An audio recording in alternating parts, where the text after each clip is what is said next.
Assalamualaikum warahmatullahi wabarakatuh. Gimana kabarnya kakak-kakak kelas 9?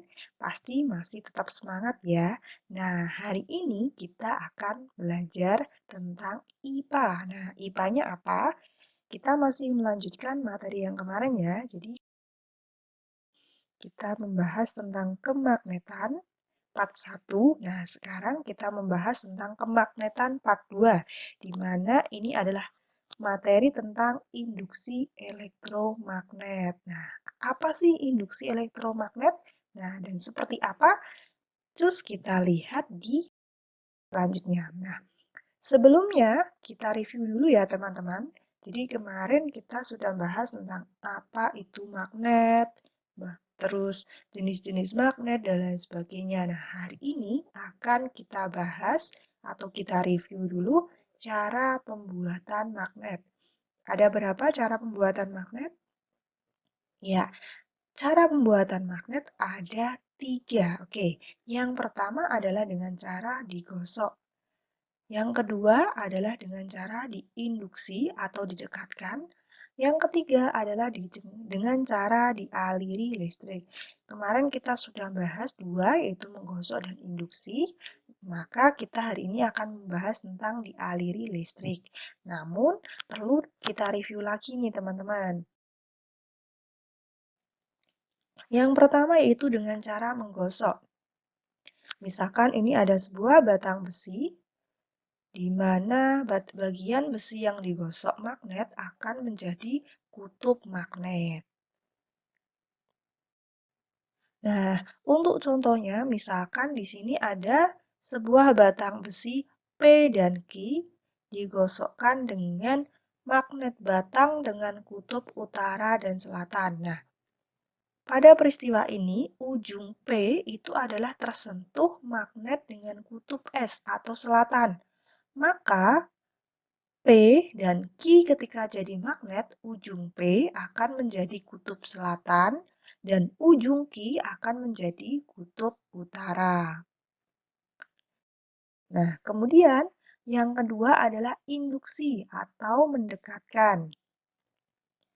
Misalkan sebuah batang besi didekatkan dengan sebuah magnet, maka batang besi atau baja yang tersentuh magnet akan menjadi magnet. Nah, untuk contohnya seperti ini. Jadi, sebuah magnet batang di mana dengan kutub S selatan, U-nya adalah utara, didekatkan dengan sebuah besi atau baja, kita beri nama ujung X dan ujung Y. Nah, ketika didekatkan seperti ini, maka ujung besi X itu akan menjadi kutub selatan. Kenapa? Karena atasnya dari X tadi adalah kutub utara. Kemudian yang ujung besi Y, dia akan menjadi kutub utara. Jadi X adalah kutub selatan, Y adalah kutub utara. Itu untuk yang cara pembuatan magnet yang kedua, yaitu dengan cara induksi atau didekatkan. Nah, yang ketiga yaitu dengan cara dialiri listrik. Nah, perhatikan gambar yang ada di sini.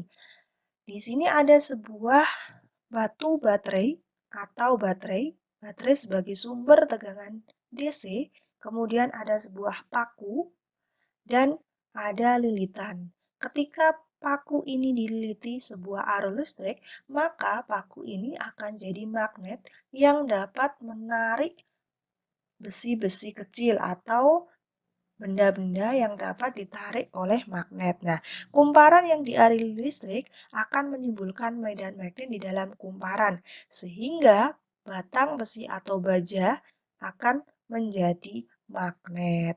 Nah, prinsipnya bagaimana? Oke, kita lihat ya penjelasan selanjutnya. Nah, contohnya ini seperti ini. Jadi ada sebuah batang besi dialiri atau dililiti, kemudian dialiri arus listrik. Untuk lebih mudahnya, kita minta bantuan si tangan kanan atau kita minta bantuan untuk menggunakan prinsip kaidah tangan kanan. Ingat ya, kaidah tangan kanan yang bisa digunakan hanya tangan kanan saja. Jadi, seperti yang ada di gambar kedua ini, sebuah batang besi dililiti oleh sebuah lilitan. Lilitannya biasanya tembaga. Nah, di sini sudah jelas bahwa keempat jari kita itu menunjukkan arah arus listrik. Kalau jarinya ke atas, maka arah arus listriknya juga ke atas. Sedangkan untuk ibu jari adalah arah kutub utara. Jadi ibu jari selalu menunjuk arah kutub utara. Saya ulangi ya. Untuk arah lengkungan keempat jari menunjukkan arus listrik.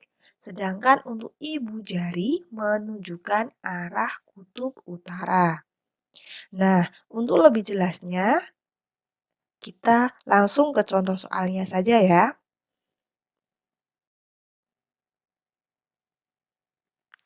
Nah, untuk contohnya misalkan seperti ini. Sebuah batang besi X dan Y dililiti sebuah tembaga, sudah jelas di situ sebagai sumbernya adalah DC, positif negatifnya, maka arusnya dia akan ke atas. Nah, ke atas melalui batang besi kemudian turun ke bawah, sehingga kalau menggunakan kaidah tangan kanan akan seperti gambar kedua ini. Nah, gambar kedua ini setelah menerapkan kaidah tangan kanan, di mana empat jari mulai dari telunjuk sampai dengan jari kelingking adalah menunjukkan arusnya. Kalau di sini berarti arusnya ke bawah. Sedangkan ibu jari menunjukkan kutub utara. Berarti di sini ujung Y adalah kutub utara. Lawannya utara pasti ujung X adalah selatan. Jadi kita untuk mengetahui arah kutubnya atau kutub selatan atau utaranya dapat meminta bantuan dengan kaidah tangan kanan. Contoh yang terakhir, misalkan seperti ini, maka akan terbentuk North sebagai utara dan South adalah selatan. Nah, tadi kita sudah belajar tentang cara membuat magnet. Sekarang adalah cara menghilangkan magnet. Apa bisa magnet dihilangkan? Jawabannya adalah bisa. Nah, dengan cara apa? Magnet bisa hilang apabila magnet itu kita pukul-pukul. Jadi, sifat kemagnetannya akan hilang ketika magnet dipukul-pukul. Yang kedua yaitu ketika dibakar, maka sifat magnetnya juga hilang. Yang ketiga adalah dialiri arus AC. Nah, teman-teman, tadi dengan membuatnya itu adalah arus DC atau arus di mana arus baterai ya. Kalau yang menghilangkan berarti lawannya yaitu dialiri arus AC atau arus pada bolak-balik. Nah, ini cara menghilangkan sifat magnet. Penerapan magnet sendiri, penerapan medan magnet atau induksi itu pada apa sih? Penerapannya yaitu pada induksi elektromagnetik atau biasa kita sebut transformator atau trafo. Nah, untuk itu induksi elektromagnetik ini ada dua penerapan. Yang pertama adalah generator. Generator ini biasanya ada pada alat sepeda di mana dia akan mengubah energi gerak menjadi cahaya misalkan. Nah, itu pada dinamo sepeda. Bisa sepeda motor, bisa sepeda biasa juga bisa. Nah, yang kedua yaitu transformator atau trafo. Nah, ini adalah bentuk trafo. Trafo ini biasanya ada pada alat elektronik, misalkan charger HP. Jadi adaptor charger HP. Kemudian pada listrik atau tegangan yang ada di PLN kemudian dipasokkan ke rumah-rumah. Nah, seperti apa sih transformator itu? Ya, jadi transformator atau trafo itu ada dua jenisnya. Yang pertama yaitu trafo step up. sesuai dengan namanya yaitu step up, berarti dia berfungsi sebagai menaikkan tegangan. Kemudian yang kedua yaitu trafo step down.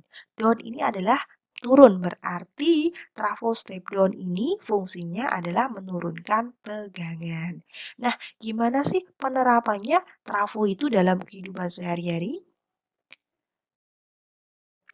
Contohnya ini, penerapan trafo dalam kehidupan sehari-hari misalkan terdapat pada sumber listrik yang ada di PLN atau kita masih PLTA bisa, PLTU bisa, PLTN bisa. Jadi sumber listriknya misalkan di sini menghasilkan energi sebesar 25 kilovolt atau 25.000 volt. Kemudian untuk sampai di rumah tangga ada beberapa proses tahapannya, yaitu mengubah menjadi 25 jadi 275 kilovolt. Nah, dari 25 ke 275 ini dia semakin tinggi nilainya, maka dia memerlukan trafo yang namanya trafo step up. Dari 275 kemudian akan diubah menjadi 132 kilovolt. Nah, dari 275 ke 132 berarti ini seharusnya trafo step down. Dari 132 kemudian jadi 33 kilovolt yaitu trafo step down lagi. Kemudian dari 33 kilovolt menjadi 11 kilovolt, kemudian diubah lagi jadi 220 volt, maka juga terdapat atau digunakan trafo step down. Jadi trafo step up step down fungsinya adalah menaikkan atau menurunkan tegangan sebagaimana fungsinya. Nah, untuk trafo itu dia punya ciri-ciri. Kalau yang bagian merah ini adalah primer atau inputan, kemudian yang biru adalah sekunder atau output. Ini sendiri ada dua tadi, step down dan step up. Kalau yang step down itu lilitan primer, lebih yang bagian merah, itu lebih kecil daripada,